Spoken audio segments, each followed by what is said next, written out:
آج جو ہمارے پرکھوں نے جو آزادی حاصل کی ہے اس کو ضائع نہیں ہونے دیں گے.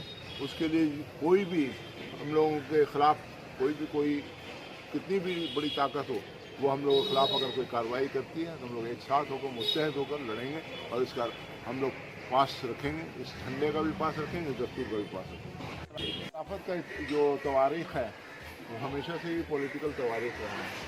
آج خلافت کیا کرے گی یہ آئندہ آنے والے ٹائم میں کیا مسئلے مسائل آئیں گے ہم لوگ کو, لیکن ہمارے آج قوم کے اوپر اگر کچھ ہوتا ہے تو خلافت اس کے لیے کھڑی ہوگی, اس میں دو رائے نہیں. نئے جنریشن کو کیا پیغام دینا چاہیں گے آپ؟ نیا جنریشن کو ایک ہی پیغام ہے کہ آج جو ہمارے پرکھوں نے جو آزادی حاصل کی ہے اس کو ضائع نہیں ہونے دیں گے. اس کے لیے کوئی بھی ہم لوگوں کے خلاف کوئی کتنی بھی بڑی طاقت ہو وہ ہم لوگوں کے خلاف اگر کوئی کارروائی کرتی ہے تو ہم لوگ ایک ساتھ ہو کر متحد ہو کر لڑیں گے اور اس کا ہم لوگ پاس رکھیں گے. اس جھنڈے کا بھی پاس رکھیں گے, دستور کا بھی پاس رکھیں گے. خلافت کمیٹی کے تمام ممبران نے فیصلہ کیا ہے کہ 26 جنوری بھی منائیں گے, ہم لوگ 15 اگست بھی منائیں گے اور جو اچھا کام کریں گے اس کے ساتھ بھی ہم لوگ رہیں گے.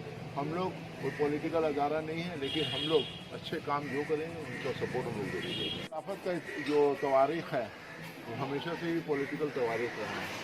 آج خلافت کیا کرے گی یہ آئندہ آنے والے ٹائم میں کیا مسئلے مسائل آئیں گے ہم لوگ کو, لیکن ہمارے آج قوم کے اوپر اگر کچھ ہوتا ہے تو خلافت اس کے لیے کھڑی ہوگی, اس میں دو رائے نہیں.